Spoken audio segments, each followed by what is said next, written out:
لوگوں کی اکثریت آپ کے ساتھ مخلص نہیں ہوتی، بلکہ اپنی ضروریات سے مخلص ہوتی ہے۔ صرف ان کی ضروریات بدلنے سے ان کا اخلاص بدل جاتا ہے۔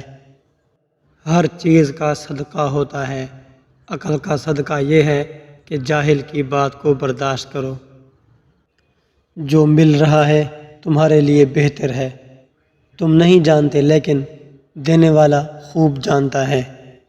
دکھ میں کبھی پچھتاوے کے آنسو نہ بہاؤ، کیونکہ تم وہ خوش نصیب ہو جسے اللہ نے آزمائش کے قابل سمجھا۔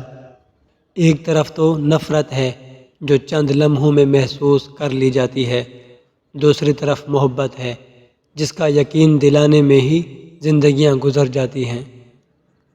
مرد کی محبت کا یقین تب کرنا جب وہ تم سے نکاح کرنے پر راضی ہو جائے۔